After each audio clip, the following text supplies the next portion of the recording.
Tingkat kasus dan tempat biasanya terjadi di sini ada yang saling banyak.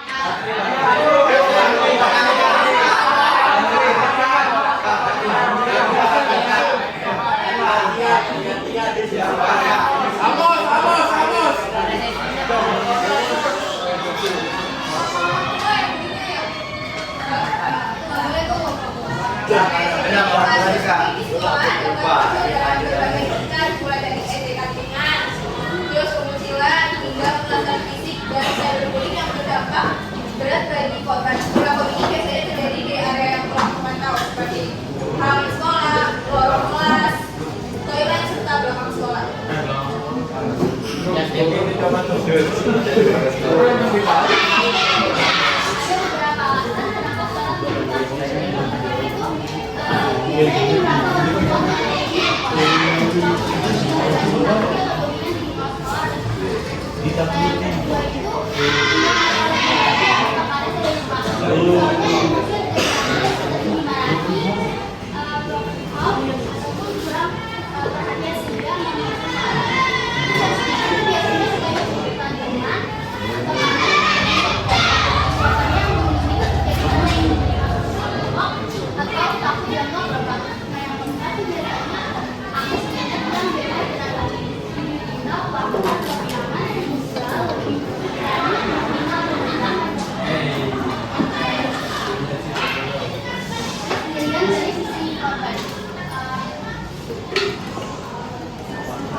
Atau sebaliknya, bisa kelima itu perbedaan minat atau hobi yang biasa tidak biasa. Misalnya ada suka ini, ada jatuh tidak.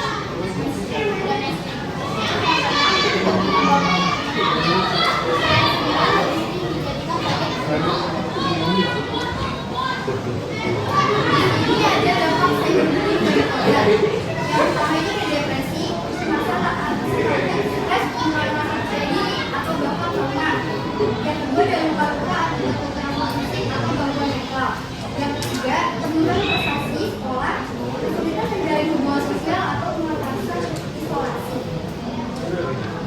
Terus cara mereka saat menggunakan media sosial, ketiga ada meningkatkan edukasi digital, yang keempat ada mendorong siswa untuk melapor, kelima ada pengawasan guru yang lebih aktif, enam membuat aturan tegas anti-bully, ketujuh ada mengembangkan budaya saling menghargai, yang kedelapan ada melatih empati dan tanggung jawab digital, yang terakhir ada jangan membalas dengan bullying. Oke, ini ada contoh sulit. Bullying itu paling sering terjadi kenapa? Karena lingkupnya itu di media sosial. Media sosial itu bebas, mungkin ada orang yang biasanya dia pendiam di sekolah, di